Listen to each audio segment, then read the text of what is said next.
It is 90-something degrees out today, but that doesn't matter because what I got going on today is really cool. In the last part, I took this and converted it to a Link G4X ECU, and today I'll be installing some ID1050Cc top feed fuel injectors, along with the top feed rail and some other cool fuel fittings. So far what I've done is I removed the throttle body. I didn't want to bore you with that whole process, and expose the rail. And I just realized I already have an aftermarket rail in here. This motor was a motor swap because my other one down there kind of blew up, and I got to take that apart in a future episode of this. And anyway, regardless, I'm going to pull out this fuel rail and then get the new one situated in place with the new injectors, along with all the adapters. A lot of people have recommended the Injector Dynamics, the 1050X in particular, to support my horsepower goals.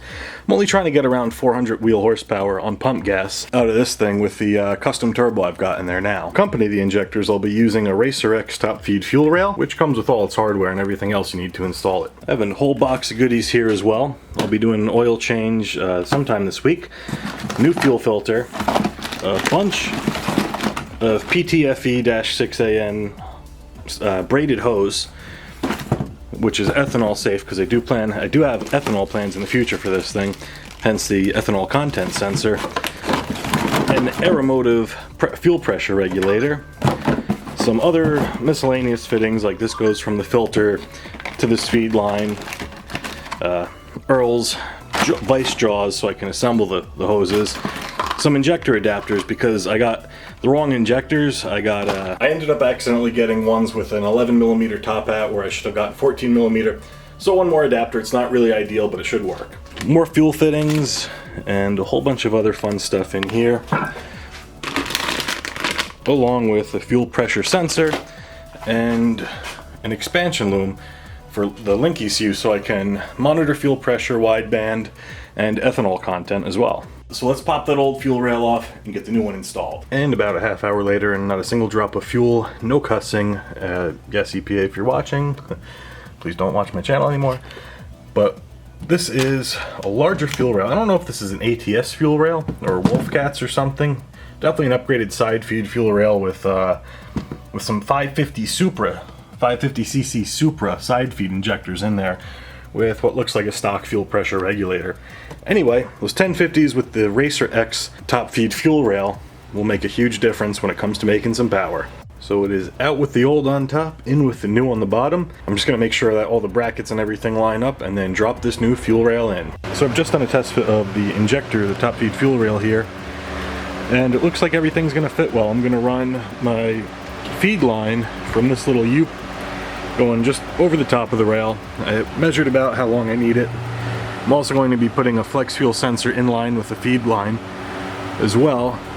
So I'm going to cut that line now and get that ready to go install here. I figured you'll just install the rail and the line at the same time. Should make things a lot easier. And this here, not featured on the channel very often, is Tiny Vise. Used and well abused, but you can see by the battle scars here. In my garage, I've got my Earl's clamps on here, my magnetic vise thingy-madoos, so I can hold in that steel braided hose while I make these fittings so they stay right in place. It makes it worlds easier. So I've run into a bit of an issue when installing the fuel rail. Everything was kind of fitting good until I got to putting the adapters in for the harness. These were wedged pretty tight against the valve cover in the intake manifold. And I took the fuel rail out to see if I could put the adapters on over this and then just get that secured on. However, the problem was when I went to take out the fuel rail, I noticed that some of the O-rings were broken on the adapters here, which I'm guessing they didn't seal right, and the 14mm or the 11mm to 14mm top hat adapters, two of them like sheared off. And I only torqued this fuel rail down to 8 foot-pounds, but the recommended was 14, so I really don't know how that happened. Right now I'm just looking to see if I can get top hats, the proper 14mm top hats for these things. That way I can drop these in and get that all fitting correctly. Alright, so with that debacle, now I'm going to be waiting for parts probably a couple days. I'm going to go ahead and start assembling the fuel system, the rest of it at least. I've got the fuel rail in place without the injectors in. I made the one line that can go from here, from the feed, down to the fuel filter, but I also want to mount my aeromotive fuel pressure regulator somewhere, probably around here, and that will be on the return side, which will come off of here into the regulator and then back into the return. And I also want to mount my flex fuel sensor somewhere as well. I'm thinking probably behind where the ghetto catch can is until I come up with a better solution there. Just to mock everything up now, make it easy, get these fuel lines run, so when I do get the right parts I can just drop this rail in, connect everything, and then fire it up. My Link expansion loom finally came, and I do have a grommet for this now. So I'm going to install this in this port here, so I can add my fuel pressure sensor, my flex fuel sensor, and also my wideband. It's been a couple days because it's been raining and pouring and thundering, and it's about to start doing that again. With that being said, there's not much time to explain, but I did pick up some EV14 1000cc DW DD Megadoodoo injectors, because no matter what I did, I could not get these to fit right, and I didn't feel like grinding away at these connectors or grinding away at the head where they were sitting before. So these are known to fit in the fuel rail and into the MR2's head with minimal issue. Although they're not the ones over here. We're gonna make them work. But yeah, looks like a storm's about to roll in again, so I better get a move on. Right now I kind of have everything blocked off so there wouldn't be ingress of water, dirt, dust, or snakes into the head, because that's the last thing you want when you're installing injectors. So I'm going to pull this rail again, clean up any dirt over there, and then I guess try to get these bad boys installed. Well, I almost had the rail installed. It was pretty close, just finagling with one last bolt on the side closest to the to cylinder 1. But yeah, it's it's coming down. And for those of you asking on the channel, do I still have my E60? I sure do. More videos actually to come out. More videos on that to come soon. In the meantime, I can get all my little odds and ends done, like putting the other 3/8 to -6AN fitting on here for the quick connect, figuring out how I'm going to route and mount my fuel pressure regulator. I've already got the gauge on there. I've got to figure out where I'm going to put this sensor and this little adapter for the sensor on here, because I want that after on the fuel return side, so I can log the fuel pressure as well. Alright, look at that fuel rail. We have 4 injectors in and 2 bolts tight, and it's time to install the other fitting on this part of the fuel rail. Figure out where I'm going to put the fuel pressure regulator, and then first I'll install all the injector clips here, the harness clips, and then start routing all the fuel lines.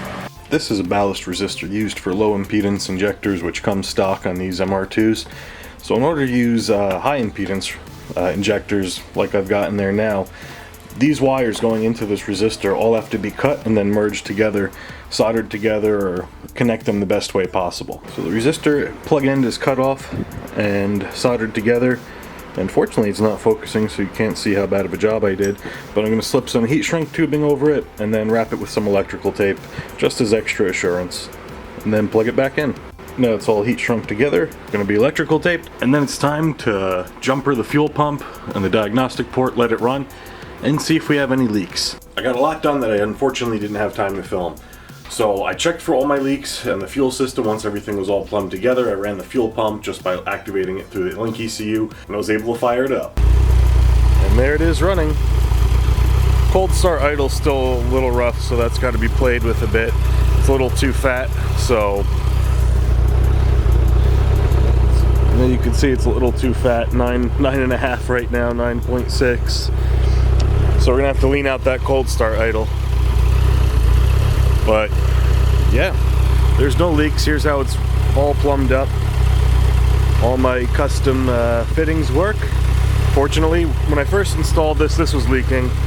I didn't realize you had to use O-rings, because those aren't like tapered AN6 ports. But other than that, I'm happy. No leaks at the fuel rail either, fortunately. So that's going to be it for this video. Since the fuel system's done, next couple of things I have to do is wire in the fuel sensor, or the fuel pressure sensor, the ethanol content sensor, and the wideband. So make sure if you like this video to give it a like, share it with a friend if it might be helpful for them. Remember to subscribe because a lot more fun stuff's coming up. And as always, keep it foul.